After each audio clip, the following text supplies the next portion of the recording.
Hello and welcome to today's video. We're going to cover the moves that have been made in the last 24 hours or that have been made official the last 24 hours. The lesser known teams in the LCK, well, not the lesser known teams, but the bottom half of the region from last year, kind of picking up the players that were left behind by the bigger teams that we saw moves being made yesterday by. So first we have Nongshim picking up world champion Kingen. So Nongshim. Go with Kingen and Lehens and top in support to join Jiwoo, Fisher, and Sylvie. So Kingen 2.8 KDA, 52.1 KP, 8 CS per minute with D plus Kia had a better summer than spring, but more so better suited for a weak side top laner situation. 1.2 share differential, 1.34 return on investment, share differential being the difference between damage share and gold share for the team, so he is giving the team more than he's getting. And then in terms of efficiency outright, 1.34 damage per gold. On average, behind 75 gold, up 30 XP, so relatively even. 2.83 vision efficiency, vision score divided by wards placed. And then 26 solo kills, 24 champions played in 125 games. Nongshim also, like I said, added Lehens.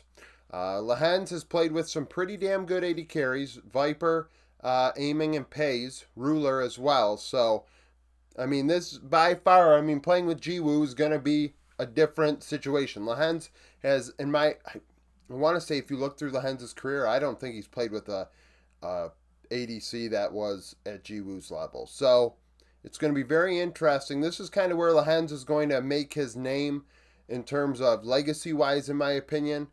He doesn't have to win Worlds or anything, but in terms of is he like a legit top 5, top 10 support in the world, he's going to have to make Jiwoo look pretty good. Jiwoo did show some promise last year, don't get me wrong, but he is not on the level of the other guys, so it's going to be interesting to see how this goes. So Lehens, 3.8 KDA, 69.8 KP with Gen G last year. Negative 6.4 share differential, supports it's going to happen. 0.71 damage divided by gold, up 90 gold, 15 XP alongside pays. That bot lane duo, of course, one of the better ones in the world last year. 1.77 vision efficiency, 19 champions in 135 games. Without doing my top 5s video, I think there's an argument to be made that Lehens is a top 5 support in the world. Some people look at how he struggled at Worlds, and then I say, yeah, and what about the first 110 to 115 games of the season? Are we just going to ignore those and go with the last 15 because we can't think farther than a month in the past? I don't know. I feel like a lot of people that would rule Lehens out of that equation are incapable of really thinking things through properly, really, irrational folks, at least not putting him in the conversation. I could see an argument to be made maybe that he's not top 5, but, I think that you would have to say it's arguable. I don't think you could outright say he isn't. DRX. So DRX made a few moves, filling out their team. A lot of players that have kind of been left off of other teams. Players that maybe are more afterthoughts, if not just average at best. I know we've had a discussion in the Discord this morning when we're looking at teams like KDF, DRX, Nongshim Bro, and FearX, the bottom half of the LCK, and how they're going to rank when the season's done a year down the road. We look at how much these rosters changed last year with these teams. I think really honestly trying to rank them as a fool's errand. You play along, but I think it's kind of a fool's errand, truly, to outright say one thing or the other. I think, with the players DRX has, them themselves, like what they've done over their careers, make me feel pretty safe that they won't be finishing last. I think that nobody's going to put money against that, which is kind of the telltale sign of things like that. So, Rich played with Dignitas in spring of 2024. Hasn't really had a full-time job for a whole season in a few years now. 2.2 KDA, 60 KP, 7.8 CS per minute. These numbers are not good with Dignitas in the LCS, don't get me wrong. These numbers are pretty bad. But when you look at the damage-related numbers, very strong. So, share differential.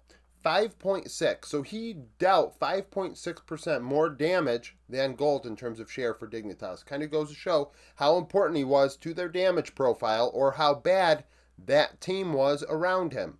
1.64 damage divided by Gold. At 15 minutes was behind LCS tops. 160 gold, 255 XP. That is not good. But our other teams thinking we take Rich out of the game, we're fine. Maybe that's the thought there, right? You think back to how spring went and what occurred. 3.38 vision efficiency, 4 solo kills, 11 champions, 18 games. Juhan rejoins DRX, the substitute when they won Worlds behind Pioshik. He technically has a World skin. Played with PSG prior to that. Last year, kicked around a bit. I think, he's been all over the place the last few years with DRX, and then even in Europe last year with Giants X and in ERLs. 2.5 KDA, 74.1 KP, 5.8 CS per minute, is better suited to be a facilitator. That's why he has 74% KP. It also makes sense with this team when you think of the gold profile. If Rich wants more resources, a player like Juhan can give them up because he is not necessarily that carry-oriented jungler. Negative 3.3 share percentage, 1.07 return on investment, pretty efficient. Down 150 gold, 240 XP in the LEC, not great, but if you are creating and making things happen, it is what it is. Down 150 gold is, we're starting to get into, okay, clearly you are behind by a bit. 3.06 excuse me, 3.06 vision efficiency, 1 solo kill, 8 champions, 21 games. Now, in mid lane, they're going to add UCal. UCal definitely is the player of the three that I think has the most pizzazz. Played with KT in years past, but also played with Thunder Talk in the LPL last year and the year prior. Efficient, one of the better players statistically, on those middle to bad teams in the LPL. 4.9 KDA, a 73.1 KP, and a 9.1 CS per minute. Very involved in Thunder Talk's plays. 73% KP is very high for a mid laner. That is arguably the guy making things happen over a Beshwan with Thunder Talk or Feather or Chow Chow at support. 1.9 share differential, 1.39 damage divided by gold. So not crazy in terms of damage, which is lackluster, but then again, he also was getting lower resources in CS, so that's going to happen from time to time. 45 gold ahead, 3.5 vision efficiency, 16 champions, 77 games. We'll see how he does. One out of order because I screwed up, but DRX have brought back Song. Song was their coach when they won Worlds in 2022. He returns to the team after being with FlyQuest and D+. 178 and 164 over his career in the regular season. 55 and 64 in playoffs, and 24 and 17 internationally. FearX bring Vikla into the fold. Vikla, playing with KT in 2022, had a very good rookie season. Then goes and joins FlyQuest. That team obviously a disaster, and then goes and plays for Rare Atom, which is a great team, right? Rare Atom certainly had the potential to showcase what Vikla's capable of. Vikla getting, a bad name due to these last couple of years. We're kind of just completely forgetting how well he did in 2022 in a very different meta than last year. So we'll see how he does with FearX. Trying to replace Closer is not an easy task. Closer was pretty solid, as I said yesterday. So 3.8 KDA, 70.5 CS per minute, 8.8 CS per minute with RA last year. 5.8 share differential. That's pretty damn high. Did a lot of work compared to what he was given with Rare Atom. 1.58 damage divided by gold, behind 165 at 15 minutes. 2.83 vision efficiency, 14 champions, 82 games. More so worried about FearX in the case of Jungle with Raptor. Willer should be in the lineup, but he's not. And so, you kind of deal with what you're given. Brion, so this is interesting. They sign Bull and then also get loaned Hype. So, I've been seeing, when I see these moves on Leaguepedia in the GCD, not, something that some, person leaked or whatever, that, these challenger rosters, when they sign somebody, usually it falls under the challenger roster. But it didn't with this one. Bro are the ones that get credit for signing Bull. So they have 280 carries right now, and we'll see what they do. Bull playing with KDF last spring. Majority of these games are LCK. 2.9 KDA, 69.4 KP, 8.2 CS per minute. Think of the Senna meta, the Seraphines that Bull was playing. Given a lot of credit for shot calling for that team if you listen to comms early on. And that's kind of why he replaced Taeyun. In the end, they replaced him with Leaper. But nevertheless, he did play several games in spring of 2024. 1 share differential. Not a lot of damage coming out of Bull. Definitely extremely weak side in that regard. 1.31 damage divided by gold. On average behind 315 and 85 XP. Senna games are going to do that. 2.17 vision efficiency. 2 solo kills. 15 champions. 47 games. Now hype. Hype should have been... So yesterday I said, KT, why are you signing Duckdown? Pays is available. Well, KT, also, why are you signing Duckdown when you have hype? And, this thought that, they don't want to have all these rookies, that doesn't make a lot of sense to me because I think you are better off bringing up a duo that's played together hundreds of games already and throwing them into the lineup compared to splitting them up. And then also not only splitting them up, but splitting them up with the intention of bringing them back together eventually. Because they did sign hype through 2027. So the thought is that KT are going to get hype back from Bro at the end of this season. Bro did this last year actually with Young Jay this year in summer. Young Jay was on the FearX roster. FearX loaned him out to Bro. Bro played him for a split and then gave him back. So, it's an interesting decision to make with hype. So, he was cracked in challengers. That roster was very good. Like I said yesterday, one of the best in all of Tier 2 outright. Zinni is a fabulous mid laner. Wei was solid. Hambuk joins Bro as well. Maybe that's why Hype joined Bro because, they have Hambuk. Let's combine them, see what happens. 6.9 KDA, 69.3 KP, 8.8 CS per minute. A 4.1 share differential and a 1.71 damage divided by gold. Heavy carry-oriented player. We're looking at the mid-700s or so worth of DPM. 415 gold ahead, 290 XP, 2.66 vision efficiency, 11 solo kills, 16 champions, and 118 games, all in Challenger.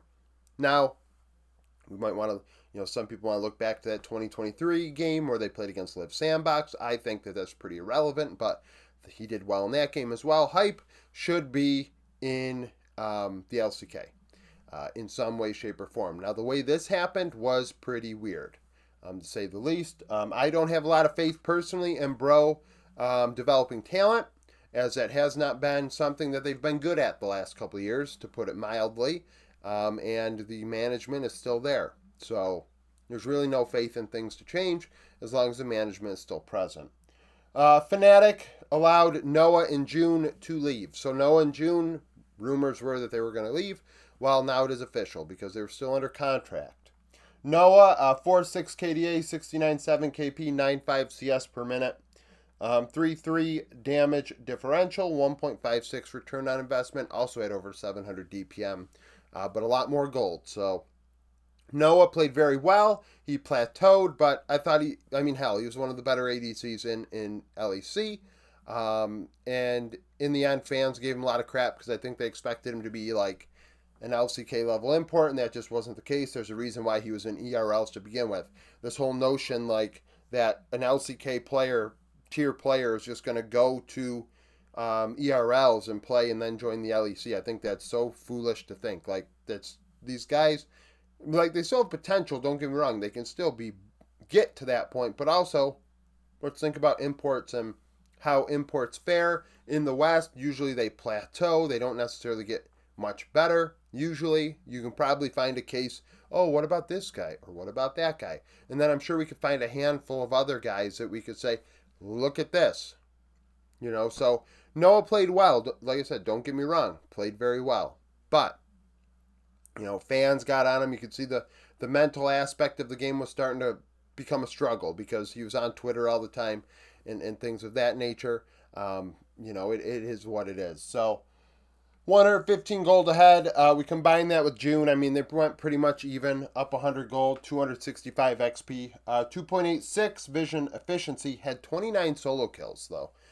Normally, sometimes I skip over that stat for some of these roles, if it's like, not a solo lane. But 29 solo kills out of an 80 carry, that very well could be the most in Tier 1. I mean, honestly. 16 champions, 107 games. June, 3.5 KDA, 72.6 KP. Involved in almost 3 out of every 4 kills for Fnatic. Some people consider June to be the best support in the West last year. I think that, he's one of the better ones, for sure. But at the same time, I wouldn't put him first.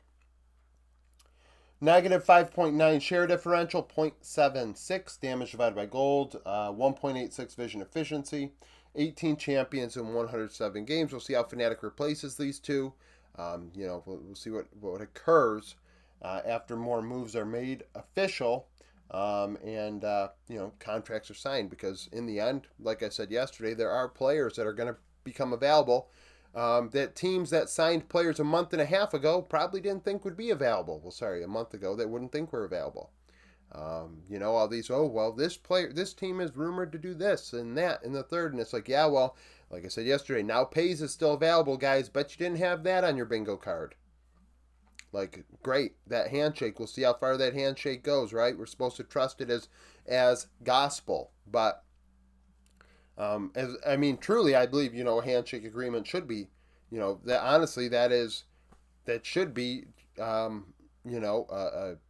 confirmation of a decision. But, these Discord handshakes that are made are quite interesting. So, that's it for the moves today. Thank you for watching. If you like this video, like it, subscribe to the channel for daily League of Legends content. Follow me on Twitter, join the Discord, become a YouTube supporter, and hope to see you again tomorrow.